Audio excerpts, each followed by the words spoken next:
Welcome to मीमांसा academy. ये series है हिस्ट्री की और हिस्ट्री की सीरीज के अकॉर्डिंग हमने अब तक 5 क्लास कर चुके हैं।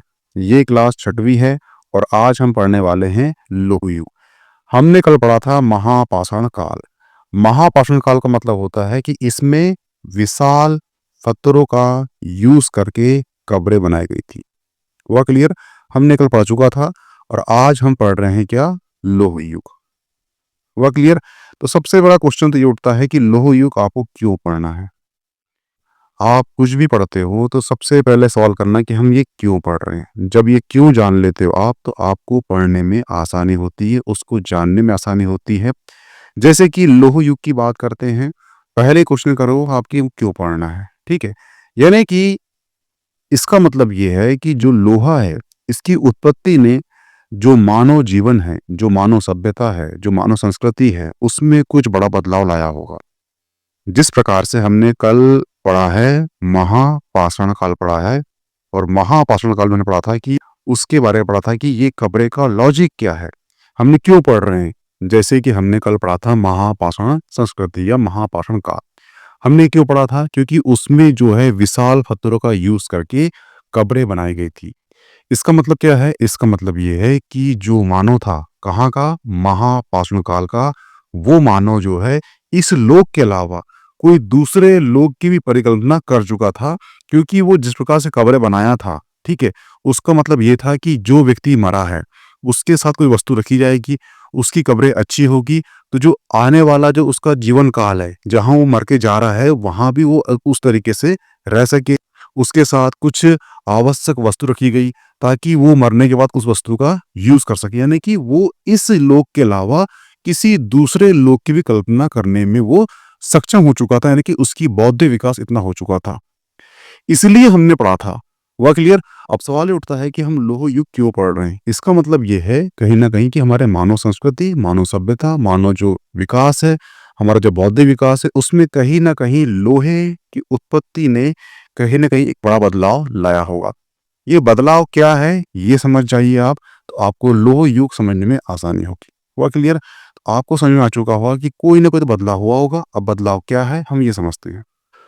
तो लौह युग समझने के लिए या लोहे की उत्पत्ति समझने के लिए हमको चलना पड़ेगा कहाँ पर, वैदिक काल में। वैदिक काल का जो समय काल है वो है 1500 से लेकर 600 ईसा पूर्व। हुआ क्लियर। ठीक है। और वैदिक काल के अंतर्गत हम पढ़ते हैं, एक पढ़ते हैं ऋग्वैदिक काल और एक पढ़ते हैं उत्तर वैदिक काल। हुआ क्लियर। अब समझ में आपको अब आपको ये जानना है कि वैदिक काल में ऐसी कौन सी घटना घटी थी कि जो ऋग्वैदिक काल और उत्तर वैदिक काल के बीच में डिवाइडेशन यानी विभाजन पैदा किया है। तो उसका आंसर है 1000 बीसी। 1000 बीसी यानी कि बिफोर क्राइस्ट। 1000 बीसी का मतलब यह है कि 1000 बीसी में लोहे की उत्पत्ति हो चुकी थी। लोहे की उत्पत्ति ने ही ऋग्वैदिक काल और उत्तर वैदिक काल के बीच में विभाजन पैदा कर दिया। अब ये विभाजन क्यों पैदा किया, आपको ये आपके बीच में आपके मन में सवाल उठना चाहिए। वो इसलिए पैदा किया क्योंकि जो ऋग्वैदिक काल था उसमें लोहा नहीं था, यानी कि ऋग्वैदिक काल के लोग लोहे के बारे में कोई भी उनको जानकारी नहीं थी। एक क्वेश्चन आता है कि क्या ऋग्वैदिक काल के लोग लोहा धातु के बारे में जानते थे, तो उसका आंसर है नहीं। हुआ क्लियर। अब आता है 1000 बीसी और 1000 बीसी में क्या होता है, लोहे की उत्पत्ति होती है और लोहे की उत्पत्ति ने ही ऋग्वैदिक काल और उत्तर वैदिक काल के बीच में विभाजन पैदा कर दिया। इसलिए वैदिक काल के दो भाग हो जाते हैं। हुआ क्लियर। एक क्वेश्चन ये भी आता है कि ऋग्वैदिक काल और उत्तर वैदिक काल के बीच में जो विभाजन है ये क्यों हुआ है, क्योंकि 1000 बीसी में लोहे की उत्पत्ति हो चुकी थी। हुआ क्लियर। अब ये समझना है आपको कि लोहे की उत्पत्ति ने ऐसा क्या किया कि ऋग्वैदिक काल और उत्तर वैदिक काल के बीच में विभाजन पैदा हुआ। देखना, लोहे की उत्पत्ति से क्या हुआ कि जो लोहा है ये होता था हार्ड। हुआ क्लियर। तो लोहे की उत्पत्ति ने कृषि करना आसान कर दिया, यानी कृषि को सरल बना दिया। कैसे, आप देखना, ये होता है नांगा इस टाइप का। ठीक है। तो पहले यहाँ पे क्या था, लकड़ी का प्लाव लगा था, परंतु जैसी लोहे की उत्पत्ति हुई तो यहाँ पे लोहे का प्लाव बना दिया गया। ठीक है। तो ये हो गया नुकीला। और तो जो नांगर है वो जमीन खोदने में उसे आसानी हो गई। तो जहां जहां की जमीन हार्ड थी उसे भी कृषि योग्य बनाना आसान हो गया नांगर के द्वारा। परंतु कैसे हुआ? क्योंकि नांगर में हमने लोहे का प्लाव लगा दिया, लोहे का एक चिप डाल दिया है। तो लोहा जो है भूमि को खोदने में आसानी हो गई। जब लोहे से के द्वारा भूमि खोदना आसानी हो गई तो कृषि करना आसान हो गया। कृषि करना आसान हो गया तो जो मनुष्य था उसका जीवन में और स्थायित्व पैदा हो गया। हुआ क्लियर? जब कृषि करना आसान हो गया तो यहाँ पर क्या हुआ? कृषि अतिरेक को जन्म दिया गया। कृषि करना आसान हो गया लोहे की उत्पत्ति के द्वारा, तो उसने क्या पैदा कर दिया? उसने पैदा कर दिया कृषि अतिरेक। कहने का मतलब ये है कि यहाँ पे 2 लोग कृषि कर रहे थे, परंतु उसका उत्पादन जो है इतना था कि वो 10 लोग आराम से खा सकते थे। हुआ क्लियर? इसलिए आप देखना कि हम उत्तर वैदिक काल में हम देखते हैं बड़े बड़े अन्नागार देखते हैं।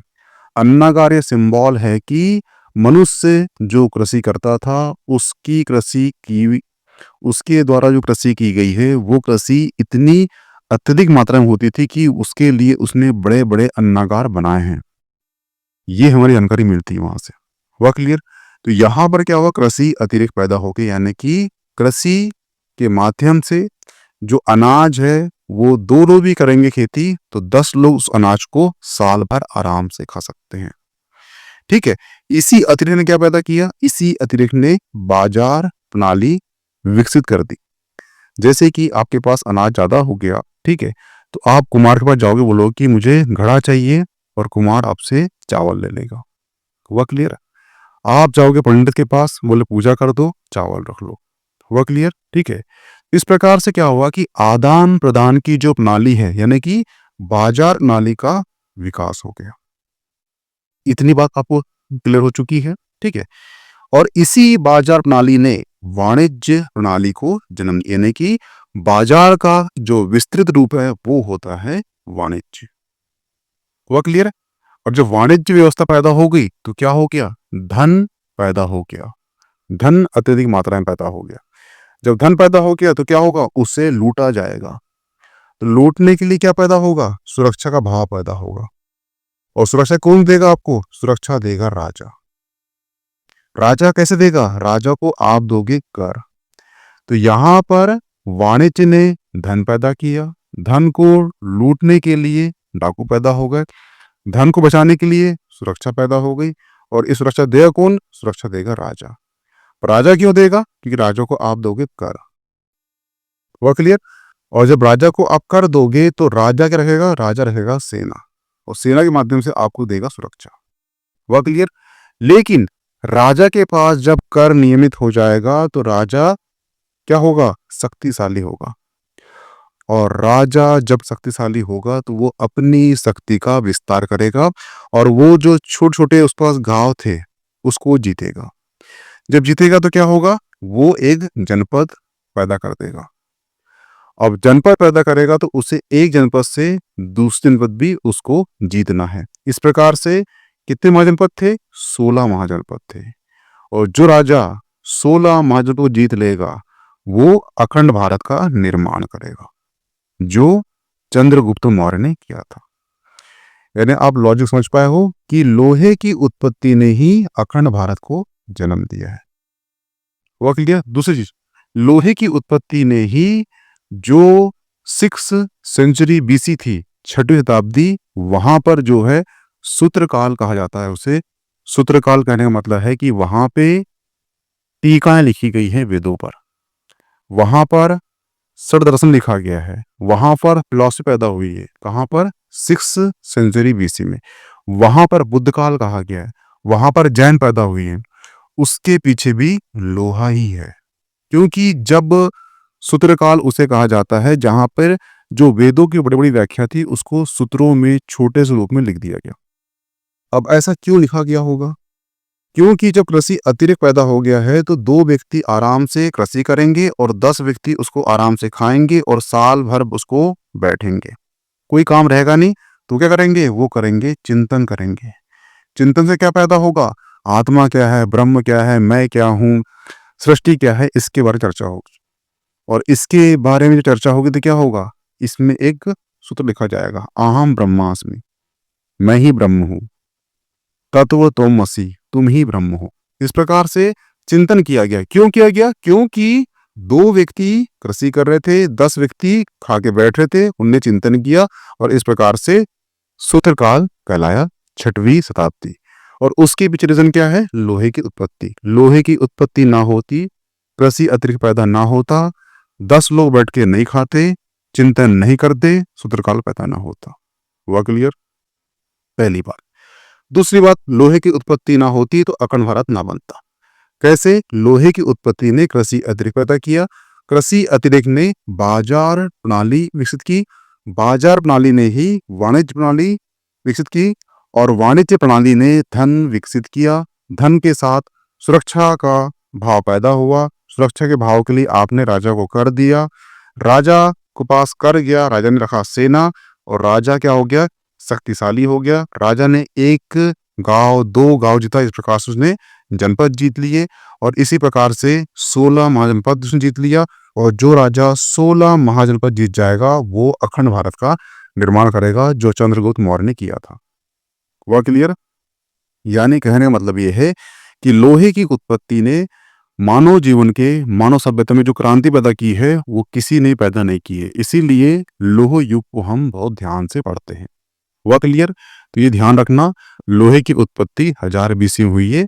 उसी के माध्यम से वैदिक काल के 2 भाग विभक्त हो जाते हैं, एक है उत्तर वैदिक काल, एक है ऋग्वैदिक काल। हुआ क्लियर? तो यहाँ पे आप समझ पाया हो कि लोह युग आपको क्यों पढ़ना है, कि लोह युग ने मानव सभ्यता में काफी बदलाव ला दिया इसलिए। ठीक है, लेकिन लोह युग शुरू यहाँ से नहीं होता। लोहे की उत्पत्ति जरूर हुई है, परंतु लोहे की उत्पत्ति इसके पहले भी हो चुकी है। ठीक है, अब हम पढ़ते हैं कि लोह युग क्या होता है। ठीक है, अब तक हमने पढ़ा है कि लोह युग हमें क्यों पढ़ना है, क्यों जानना है। ठीक है, तो ध्यान रखना, लोहे के उपयोग में प्राचीनतम साक्ष्य कहाँ से मिलते हैं। तो ध्यान रखना, जो वैदिक समाज है, बता चुका हूं, जो वैदिक काल था वहां पर जो लोग थे वो लोहे के बारे में उनको जानकारी नहीं थी। हुआ क्लियर? कहने का मतलब ये है कि जो भारत है, आप देख रहे हो ये भारत है और यहाँ पर जो है बीच में ये विंध्य पर्वत है। ठीक है, और ये है दक्षिण भारत और ये है उत्तर भारत है। ठीक है, उत्तर भारत में ऋग्वैदिक काल के अंतर्गत जो ऋग्वैदिक काल है, जो उत्तरवैदिक काल है, जो वैदिक काल है, ये उत्तर भारत के काल है। ठीक है, लेकिन इसके पहले जब ऋग्वैदिक काल, उत्तरवैदिक काल, वैदिक काल उत्तर भारत में जन्म ली थी, उसके पहले ही कहां पर? दक्षिण भारत में लोहे की उत्पत्ति हो चुकी थी। इसलिए यहां पे बताया गया आपको कि जो वैदिक काल है यहाँ पे लोहे की जानकारी हमें प्राप्त नहीं होती। हुआ क्लियर? लेकिन हमें ताम्र पाषाण युग में भी हमें प्राचीनतम लोहे की कलाकृतियां दिखती है और ये कहाँ दिखती है? ये दिखती है दक्षिण भारत में। हुआ क्लियर? लोहे की उत्पत्ति बोला जाएगा तो वो 1000 BC में आएगा, क्योंकि वो वैदिक काल में पूछेगा आपसे। अगर आप बात करो लोहे की उत्पत्ति की, ठीक है, तो जो वैज्ञानिक है इस बात पर सहमत है कि लोहा पृथ्वी की उत्पत्ति के समय लगभग 4.5 अरब साल पहले से मौजूद है। उस समय पृथ्वी की सतह जो है ज्वालामुखी थी और पिघली हुई चट्टानों में ढली हुई थी। लोहा जो है इन पिघली हुई चट्टाने और लावा में मजबूत था। समय के साथ यह पृथ्वी के केंद्र में जमा हो गया। लेकिन जो भारत है, भारत में लोहे की उत्पत्ति कब देखी गई है? वो देखी गई है 1000 BC में। कब? जब ऋग्वैदिक काल और उत्तर वैदिक काल के बीच में विभाजन हुआ था। लेकिन उसके पहले भी भारत में, दक्षिण भारत में लोहे की जानकारी में प्राप्त होती है, कुछ कुछ जगह में साक्ष्य मिलते हैं। हुआ क्लियर? अब यहाँ पे कंफ्यूज मत होना कि भारत में जब लोहे की उत्पत्ति ताम्र पाषाण संस्कृति में हो चुकी थी, तो वैदिक काल के लोग क्यों उसके बारे में जानते नहीं थे? क्योंकि सभी कंफ्यूज होते हैं, सब सोचते हैं कि, क्योंकि सभी जानते हैं कि ताम्र पाषाण संस्कृति जो है ये वैदिक काल, सिंधु सभ्यता के पहले की है। अब जो वैदिक काल है इसके बाद का है, तो यहाँ पे लोहे की उत्पत्ति तो हो गई होगी, परंतु नहीं। तो ध्यान रखना, लोहे की उत्पत्ति दक्षिण भारत में हुई थी, परंतु जो वैदिक काल है ये उत्तर भारत का काल है और यहाँ पर अभी भी लोग लोहे के बारे में जानकारी उनको नहीं थी। इसलिए वैदिक काल के लोग लोहे के बारे में जानकारी उनको प्राप्त नहीं थी। आपको सिंपल सा क्वेश्चन है कि क्या वैदिक काल के लोग या वैदिक काल का समाज या वैदिक काल कि लोग जो है लोहे के बारे में जानते थे या नहीं, तो उसका आंसर है नहीं जानते थे। हुआ क्लियर? ठीक है। इसके बाद जो है 6वीं शताब्दी आई है, जिसे बुद्ध काल कहा जाता है, और बुद्ध काल यानी कि सेकेंड नगरीकरण भी कहा जाता है। उसमें लोहे के गलाने की प्रक्रिया का उल्लेख मिलता है। ये हम आगे पढ़ेंगे, ठीक है, इसके बारे में। लेकिन जो आहार ताम्र प्रसारण युग है, जैसे 2500 से 1700 ईसा पूर्व में प्राचीनतम लोहे कलाकृति में देखने को मिलती है। हुआ क्लियर? तो यहाँ पे कन्फ्यूजन नहीं होना।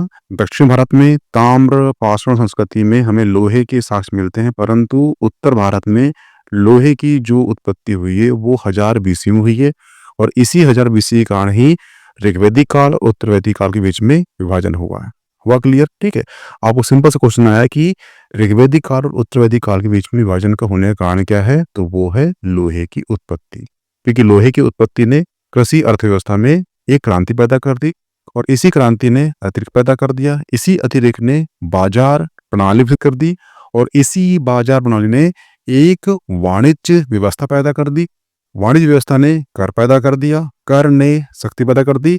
शक्ति का राजा यूज करेगा जनपद जीतने में, जनपद जीतेगा, और इसी शक्ति का विस्तार करते करते वो 16 महाजनपद को जीत लेगा, और इस प्रकार जो है अखंड भारत का निर्माण होगा।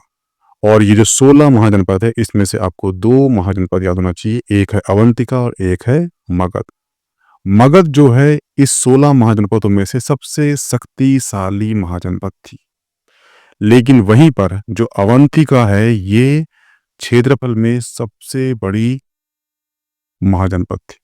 हुआ क्लियर? क्वेश्चन कभी आपको आएगा सबसे शक्तिशाली कौन सी महाजनपद थी, तो वो थी मगध, और सबसे बड़ी क्षेत्रफल में कौन सी महाजनपद थी, तो वो थी अवंतिका। हुआ क्लियर?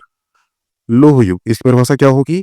लोह युग एक प्राग ऐतिहासिक काल है, यानी कि जो लोहा का युग है ये एक प्राग ऐतिहासिक काल है। देखना, मैंने बताया था वो 3 काल है, एक है प्राग ऐतिहासिक काल, एक है आदि ऐतिहासिक काल, और एक है ऐतिहासिक काल। प्राग ऐतिहासिक काल वो काल कहलाता है जहां पर हमें कोई भी लिखित एविडेंस नहीं मिले हैं।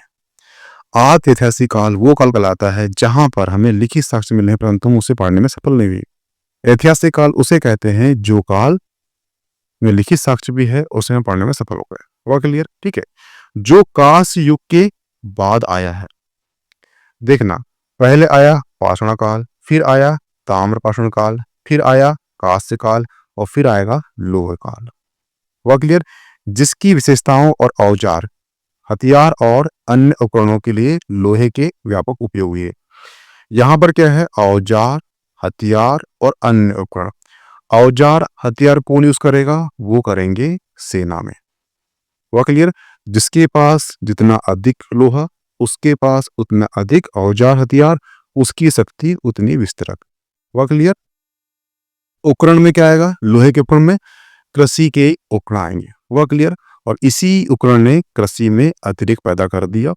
अतिरिक्त ने बाजार, बाजार ने वाणिज्य, वाणिज्य ने सुरक्षा, सुरक्षा ने कर व्यवस्था, कर ने शक्ति, शक्ति ने जनपद पैदा कर दिया। जनपद जो जीतेगा वो जीत लेगा, महाजनपद जीत लेगा, और इस प्रकार से जो 16 महाजनपद जीत लेगा वो अखंड भारत का निर्माण कर लेगा। हुआ क्लियर? जो लोह युग है इसका जो समय काल है ये वैश्विक स्तर पर यानी कि वर्ल्ड स्तर पर लोह युग की शुरुआत जो है 1200 ईसा पूर्व के आसपास हुई है। हुआ क्लियर? और हम जो पढ़ते हैं क्या पढ़ते हैं? वो पढ़ते हैं 1000 में। हुआ क्लियर? लोह युग की शुरुआत हुई थी, परंतु लोहे की उत्पत्ति की बात की जाएगी भारत में, तो वो है 1000 बीसी। ये इसे आप वेरी वेरी IMP लगा लीजिए, क्योंकि ये क्वेश्चन जो है करंट से बन सकता है आपको। कैसे? क्योंकि जो सिवांग लाई है वहां पर लोहे संबंधी खोज जो है 3345 से लेकर 2953 ईसा पूर्व की गई है वर्तमान में। ये 2025 में खोजा गया है, ठीक है। तथा 1155 ईसा पूर्व 100 कलश नमूना भी इससे शामिल है। यहाँ विश्व स्तर पर क्या लिखा है? विश्व स्तर पर लोहा प्राग ऐतिहासिक का सबसे पहला प्रमाण दर्ज करता है। यानी कि सिवांग लाई जो जहां पर लोहे संबंधी हमें खोज प्राप्त हुई है अब तक के सबसे प्राचीनतम प्रमाण है। हुआ क्लियर? और कब खोजा गया है? इसको बोला गया है ये 3345 ईसा पूर्व के आसपास की बात है। अगर हम बात करें आज के परिप्रेक्ष्य में, तो इसमें आप 2500 ऐड कर दो, ठीक है, तो लगभग ये 5000 साल पुराना हो जाता है। हुआ क्लियर? ठीक है। दूसरा स्थान मिला है वो मिला है मैला दुमपड़ाई मिला है, और तीसरा मिला है किलना मंडी में, ठीक है। यानी इस प्रकार से क्वेश्चन पूछ सकता है ये करंट से, तो ध्यान रखना ये सिवांग लाई यहाँ पर सबसे प्राचीनतम लोह युग के साक्ष्य में मिले हैं, यानी कि आज से 5000 साल पहले के साक्ष्य मिले हैं। हुआ क्लियर? तो यहाँ पे आपका लोह युग समाप्त होता है। इसकी पीडीएफ आपको मिल जाएगी मीमांसा एकेडमी के एप्लीकेशन में, तो प्लीज उसे प्ले स्टोर से डाउनलोड कर लीजिए। मिलते हैं नेक्स्ट टॉपिक में। Okay, thanks.